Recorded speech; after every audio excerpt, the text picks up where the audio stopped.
Vous êtes ici, c'est ça? Oui, c'est moi, juste là. C'est bien lui, sur cette photo de la reddition allemande. L'Américain Louis Graziano, 22 ans à l'époque, 102 aujourd'hui. Il était alors chargé de la surveillance des bâtiments militaires de Reims, et notamment du quartier général et du bureau d'Eisenhower. C'est à ce titre qu'il a pu assister à l'événement. Oui, c'était un moment heureux. Pour nous, pas pour les Allemands, mais pour nous, oui. Eux, ils avaient le visage fermé. Je savais que la guerre allait se terminer avec tout ça, mais il a fallu quand même quelques jours pour vraiment réaliser. Je ne réalisais pas encore tout, mais j'espérais pouvoir rentrer chez moi, et on est rentré. On y est arrivé.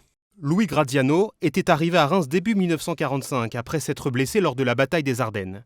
Sur son temps libre, il renoue parfois avec son premier métier, coiffeur, et découvre les charmes de la Cité des Sacres, notamment ce jour où un mur étrange l'intrigue et attise sa curiosité.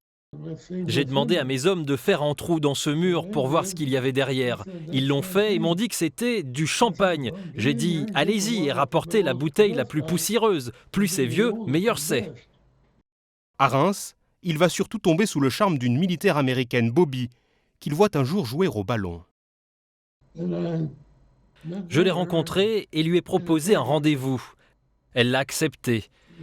Mais quand je suis venu la chercher, une autre fille de son bureau m'a dit qu'elle était déjà partie avec un autre homme.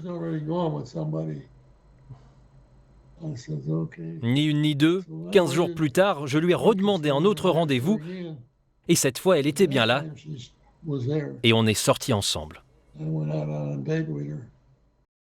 Louis Graziano épouse Bobby à Reims avant de l'emmener une semaine en lune de miel à Paris.